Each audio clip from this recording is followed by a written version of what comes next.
স্বাধীনতার ৫৫ বছর পর দেশের ২০ কোটি মানুষের কাছে প্রশ্ন, বলুন তো বাংলাদেশ কেন স্বাধীন হয়েছিল? পাকিস্তানিরা আমাদের উপর অনেক অত্যাচার নির্যাতন করেছিল। তাই কি নির্যাতন করেছিল আপনি কি জানেন? ২১শে ফেব্রুয়ারিতে মোট কতজন মানুষ মারা গিয়েছিল? সালাম, রফিক, বরকত, জব্বার সহ সর্বোচ্চ ৭ জনের বেশি নাম কোথাও দেখাতে পারবেন না। ১৯৬৯-এর পুরো গণ অভ্যুত্থানে আমানুল্লাহ মোহাম্মদ আসাদুজ্জামান ওরফে আসাদ, মতিউর রহমান মল্লিক, ডক্টর শামসুজ্জোহা সহ সর্বোচ্চ ৫ জনের নাম বলতে পারবেন। যদিও উইকিপিডিয়া সহ বিভিন্ন জায়গায় বলা হয়ে থাকে ৫২ সালের ভাষা আন্দোলনে ৩৯ জন আর ৬৯-এর গণ অভ্যুত্থানে মোট ৬১ জন মারা গিয়েছিল। কিন্তু এই ৩৯ কিংবা ১০০ জনের নামের তালিকা আজ পর্যন্ত কোথাও প্রকাশ করতে পারেনি। ১৯৭১ সালে ভারত পাকিস্তান যুদ্ধের আগ পর্যন্ত এটাই ছিল পশ্চিম পাকিস্তানি শাসকদের হাতে পূর্ব পাকিস্তানের মৃত্যুর মোট সংখ্যা। পাকিস্তানের ব্যাপারে আমাদের যে ইতিহাস শেখানো হয়েছে তার পুরোটাই যে মিথ্যে তার প্রমাণ আমাদের চোখের সামনে আছে। পাকিস্তানি শাসকদের বিরুদ্ধে সবসময় একটি অভিযোগ করা হয়, পশ্চিম পাকিস্তানিরা নাকি আমাদের চরম বঞ্চিত করেছে আর ভারত আমাদেরকে স্বাধীনতা এনে দিয়েছে। যে কারণে ভারতের প্রতি আমাদের সারা জীবন কৃতজ্ঞ থাকতে হবে আর পাকিস্তানকে কাছেই ভিড়তে দেওয়া যাবে না, কারণ তারা আমাদের চিরশত্রু। অথচ রাজনৈতিক কামড়াকামড়িতে দুই পাকিস্তান আলাদা হবার পর থেকে দুই পাকিস্তানেরই ক্ষতি হয়েছে। পশ্চিম পাকিস্তানের অর্থনৈতিক ক্ষতি হলেও বাংলাদেশের আম ছালা দুটোই গিয়েছে আর মাঝখানে লাভবান হয়েছে ভারত। ১৯৭১-এর কথিত স্বাধীনতার পর থেকে আমরা হয়েছি পরাধীন। ওদিকে পশ্চিম পাকিস্তান বীরের মতো লড়াই করে যাচ্ছে চোখে চোখ রেখে। সামরিক শক্তির দিক থেকে পাকিস্তানের অবস্থান পৃথিবীতে এখন ১২তম, যেখানে বাংলাদেশের অবস্থান ৪০-এর কাছাকাছি। বাংলাদেশের কথিত স্বাধীনতার ৫৫ বছর পার হয়েছে। পাকিস্তান থেকে আলাদা হয়ে বাংলাদেশ শুধু দুই জায়গায় এগিয়েছে, এক তৈরি পোশাক খাত আর বিদেশে শ্রমিক রপ্তানি। এই দুই খাতের মাধ্যমেই পৃথিবীতে আমরা কামলার জাতি হিসেবে খ্যাতি পেয়েছি। অথচ ৫৫ বছর আগে পশ্চিম পাকিস্তানি শাসকেরা আমাদের পূর্ব পাকিস্তানের যে শিল্প বিপ্লব ঘটিয়ে গিয়েছিল তা শুনলে এই প্রজন্মের কাছে অলৌকিক মনে হবে।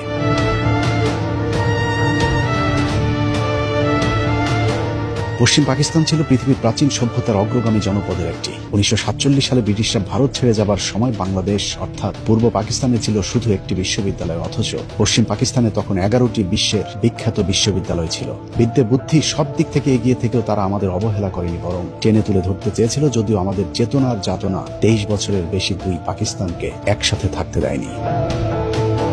পাকিস্তানি শাসকেরা ২৩ বছরে আমাদের পূর্ব পাকিস্তানে যে শিল্প বিপ্লব ঘটিয়েছিল তার পরের ৫৫ বছর পাকিস্তানিদের রেখে যাওয়া সেই শিল্প কলকারখানাগুলো শুধু বন্ধই করা হয়েছে। নতুন করে কোনো শিল্প গড়ে তুলতে পারেনি স্বাধীন বাংলাদেশ। অথচ পাকিস্তান আমলে এদেশে ঘটে গিয়েছিল নীরব এক শিল্প বিপ্লব, যে ইতিহাস আমাদের পুরো এক প্রজন্মকে জানতেই দেওয়া হয়নি। বাংলাদেশের পাটকে পাকিস্তান আমলে বলা হতো সোনালী আঁশ, কিন্তু পাটের স্বর্ণযুগ এমনিতেই আসেনি। পাকিস্তানি শাসকদের পরিকল্পনায় বাংলাদেশে গড়ে তোলা হয়েছিল আদমজী জুট মিল। শুনলে অবাক হবে, নারায়ণগঞ্জ শহরে অবস্থিত আদমজী জুট মিলটি তৎকালীন পৃথিবীর বৃহত্তম পাটকল ছিল।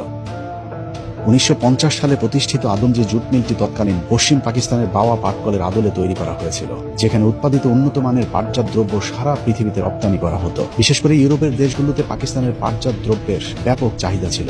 স্কটল্যান্ডের ড্যান্ডি শহরের নাম অনুসারে আদমজী জুট মিলকে প্রাচ্যের ড্যান্ডি বলা হতো। সেই প্রতিষ্ঠিত শিল্পটি কথিত দেশ স্বাধীন হবার পর শেখ মুজিবের পরিবারের লুটপাটে ধ্বংস হয়ে গিয়েছে। বাংলাদেশ বর্তমানে শতভাগ কাগজ আমদানি করলেও ৫৫ বছর আগে আমরা কাগজ রপ্তানি করতাম। ১৯৫৩ সালে পাকিস্তান শিল্প উন্নয়ন সংস্থা রাঙামাটি জেলার কাপ্তাই উপজেলার চন্দ্রঘোনায় কর্ণফুলী পেপার মিল প্রতিষ্ঠা করে। তৎকালীন সময়ে এশিয়ার সর্ববৃহৎ কাগজ প্রস্তুতকারক প্রতিষ্ঠান ছিল এটি, যেখানে মোট ৩০,০০০ শ্রমিক কাজ করত। ১৯৫৯ সালে খুলনার খালিশপুরে খুলনা নিউজপ্রিন্ট মিলস লিমিটেড প্রতিষ্ঠা করে পাকিস্তান সরকার। দেশের সর্ববৃহৎ এই নিউজপ্রিন্ট কাগজ মিলটিতে বছরে ৫০,০০০ মেট্রিক টন কাগজ উৎপাদিত হতো। দেশ স্বাধীন হবার পর সেই মিলটিও বন্ধ করে দেওয়া হয়। এছাড়া ১৯৫০ সালে ঢাকা জুট মিলস, একই বছরে খুলনা জুট মিলস, ১৯৫৩ সালে চট্টগ্রামের আমিন জুট মিলস এবং কর্ণফুলী রেয়ন মিল, চন্দ্রঘোনা পেপার মিল, প্রগতি ইন্ডাস্ট্রিজ, ইস্পাহানি কটন মিলস এবং ১৯৬৮ সালে বাংলাদেশের একমাত্র তেল শোধনাগার ইস্টার্ন রিফাইনারিও বাংলাদেশের উপর নির্যাতনকারী পশ্চিম পাকিস্তানিরাই তৈরি করেছিল। ৫৫ বছরে আর একটিও তেল শোধনাগার তৈরি করতে পারেনি কথিত স্বাধীন দেশের সরকার। পূর্ব পাকিস্তানের বিদ্যুতের চাহিদা পূরণে কাপ্তাই জলবিদ্যুৎ, কর্ণফুলী বিদ্যুৎ উৎপাদন কেন্দ্র, শাহজিবাজার বিদ্যুৎ উৎপাদন কেন্দ্র, আশুগঞ্জ বিদ্যুৎ উৎপাদন কেন্দ্র প্রতিষ্ঠান করে পাকিস্তান সরকার। পূর্ব পাকিস্তান এক মহাশিল্প বিপ্লবের দিকে এগিয়ে যাচ্ছিল। শিল্পায়নে লকি east Pakistan industries development corporation প্রতিষ্ঠা করা হয়। চট্টগ্রাম বন্দরটি মোঘল আমলের কার্যক্রম চালু হলেও এর মূল অবকাঠামো এবং আধুনিকায়নের কাজ করে পাকিস্তান সরকার। 1960 সালে চট্টগ্রাম বন্দর কমিশনারকে চট্টগ্রাম বন্দর ট্রাস্ট হিসেবে মর্যাদা দেওয়া হয়। এছাড়া মংলা সমুদ্র বন্দর, Gazipur machine tools factory, Gazipur সমরাস্ত্র কারখানা, তেজগাঁ শিল্প এলাকা, হাজারীবাগ ট্যানারি শিল্পাঞ্চল, খুলনার খালিশপুর শিল্প এলাকা, চিটাগাং ড্রাই ডক সবই করেছিল আমাদের উপর নির্যাতনকারী পশ্চিমা শাসক গোষ্ঠী। অনেক চেতনাধারীরা আবার বলে থাকে পূর্ব পাকিস্তানের মিল কল কারখানায় উপার্জিত অর্থ নাকি পশ্চিম পাকিস্তানিরা সব নিয়ে যেত, কিন্তু পূর্ব পাকিস্তানের কোনো উন্নয়ন তারা করত না। চলুন পশ্চিম পাকিস্তানিরা এদেশের মানুষের কল্যাণে কতটা আন্তরিক ছিল সেটা একটু দেখা যাক। প্রথমে শিক্ষা থেকে শুরু করা যাক। দেশের সর্বোচ্চ বিদ্যাপীঠ ঢাকা বিশ্ববিদ্যালয় ব্রিটিশ আমলে প্রতিষ্ঠা লাভ করলেও এর বেশিরভাগ সম্প্রসারণ হয়েছে পাকিস্তান আমলে। শিক্ষার মানের দিক থেকে ঢাকা বিশ্ববিদ্যালয় ছিল পৃথিবীর 100 বিশ্ববিদ্যালয়ের তালিকায়, যে কারণে পাকিস্তান আমলে ঢাকা বিশ্ববিদ্যালয়কে বলা হতো প্রাচ্যের অক্সফোর্ড। কথিত স্বাধীনতার পর পাকিস্তানের চিহ্ন মুছে ফেলার সাথে সাথে বিশ্ববিদ্যালয়ের নাম ডাকও মুছে ফেলা হয়েছে। এক সময়ের 100 বিশ্ববিদ্যালয়ের তালিকায় থাকা প্রতিষ্ঠানটি এখন 1000-এর তালিকাতেও নেই।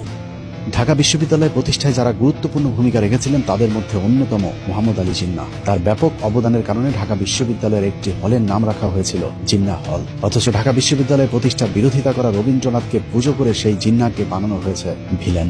এমনকি মোহাম্মদ আলী জিন্নাহর হলটির নাম পরিবর্তন করে 1971 সালে সূর্য সেন হল রাখা হয়েছে। যদিও রবীন্দ্রনাথের মতো সূর্য সেনও আজীবন পূর্ব বাংলার মুসলমানদের বিরোধিতা করেছিলেন। পাকিস্তানের বিখ্যাত কবি আল্লামা ইকবালের নামে 1957 সালে ইকবাল হল স্থাপিত হয়। 1972 সালে ওই হলের নাম পরিবর্তন করে সার্জেন্ট জহুরুল হলের নামে নামকরণ করা হয়। অথচ এই জহুরুল হক ছিল ভারতীয় গোয়েন্দা সংস্থার একজন চর। শেখ মুজিবের সাথে আগরতলা ষড়যন্ত্র মামলার আসামিও ছিল এই ভারতীয় এজেন্ট জহিরুল হক। এভাবে বিশ্ববিদ্যালয়ের সর্ববৃহৎ হল মহসিন হল সহ বেশিরভাগ অবকাঠামো প্রতিষ্ঠিত হয় পাকিস্তান আমলে। ঢাকা বিশ্ববিদ্যালয়ের পাকিস্তান আমলে কতটা জৌলুস ছিল তার প্রমাণ স্যার পিজে হাট ইন্টারন্যাশনাল হল প্রতিষ্ঠা। ঢাকা বিশ্ববিদ্যালয়ে পাকিস্তান আমলে এত বেশি বিদেশি শিক্ষার্থী আসতে শুরু করেছিল, তাদের আবাসনের জন্য একটি হল নির্মাণের প্রয়োজনীয়তা দেখা দেয়, যে কারণে 1966 সালে ইন্টারন্যাশনাল হোস্টেল নামে আলাদা একটি ছাত্রাবাস করা হয়েছিল। স্বাধীনতার পর আওয়ামী লীগ হোস্টেলটির নাম স্যার পিজে হাট ইন্টারন্যাশনাল নামকরণ করে।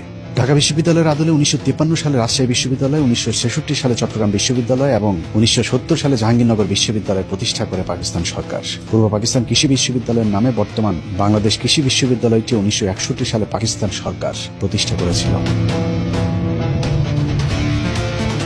বাংলাদেশের সর্বোচ্চ মেধাবীদের বিদ্যাপীঠ বাংলাদেশ প্রকৌশল বিশ্ববিদ্যালয় বুয়েট 1962 সালে পাকিস্তান সরকার প্রতিষ্ঠিত করে। যে সমমানের কোনো প্রতিষ্ঠান বাংলাদেশ 55 বছরে প্রতিষ্ঠা করতে পারেনি, বরং দিন দিন বুয়েট সহ ঢাকা বিশ্ববিদ্যালয়ের মান নষ্ট করা হয়েছে। মাত্র 23 বছরে পাকিস্তান মোট 4টি প্রকৌশল বিশ্ববিদ্যালয় প্রতিষ্ঠা করেছে, যেখানে 55 বছরে বাংলাদেশ সরকার করেছে মাত্র একটি।